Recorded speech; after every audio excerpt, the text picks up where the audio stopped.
इतिहास में कई राजा और रानियों ने राज किया, लेकिन एक रानी ऐसी भी थी जिसने अपने दुखों को अपनी ताकत बना लिया। एक साधारण सी लड़की जो बनी भारत की सबसे महान शासकों में से एक। ये कहानी है अहिल्याबाई होलकर की।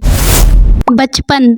अहिल्याबाई होलकर का जन्म 1725 में महाराष्ट्र के एक छोटे से गांव चौंडी में हुआ था। उनके पिता एक साधारण व्यक्ति थे, लेकिन उन्होंने अपनी बेटी को पढ़ाया लिखाया था। कहा जाता है एक मराठा सेनापति मल्हार राव होलकर ने उन्हें मंदिर में पूजा करते देखा और उनकी सादगी और संस्कारों से प्रभावित होकर उन्हें अपने बेटे के लिए बहू बना लिया। विवाह और संघर्ष।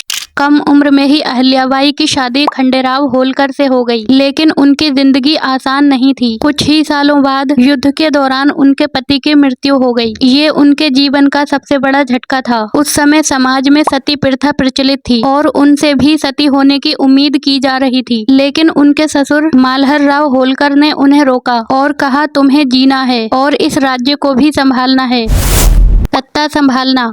कुछ समय बाद उनके ससुर की भी मृत्यु हो गई। अब पूरा राज्य अहिल्याबाई के कंधों पर था। एक महिला शासक उस दौर में ये आसान नहीं था, लेकिन उन्होंने हार नहीं मानी। उन्होंने न सिर्फ राज्य संभाला बल्कि उसे समृद्ध भी बनाया। उनके शासन में न्याय इतना निष्पक्ष था कि लोग दूर दूर से न्याय के लिए आते थे।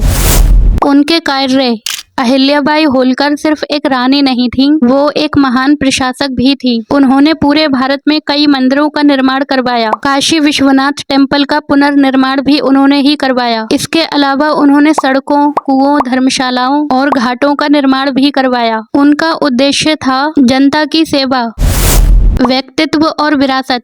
अहिल्याबाई का जीवन सादगी से भरा था। इतनी बड़ी रानी होने के बावजूद वो बहुत साधारण जीवन जीती थीं। उनके लिए सत्ता नहीं बल्कि सेवा सबसे बड़ी चीज थी। इसीलिए आज भी उन्हें भारत की सबसे आदर्श शासकों में गिना जाता है।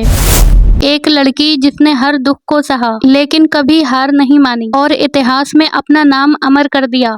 अगर आपको लगता है कि ऐसी महान हस्तियों की कहानियां हर किसी तक पहुंचना चाहिए, तो इस वीडियो को लाइक करें और चैनल इतिहास काल को सब्सक्राइब जरूर करें, क्योंकि इतिहास सिर्फ कहानियां नहीं, हमारी पहचान है।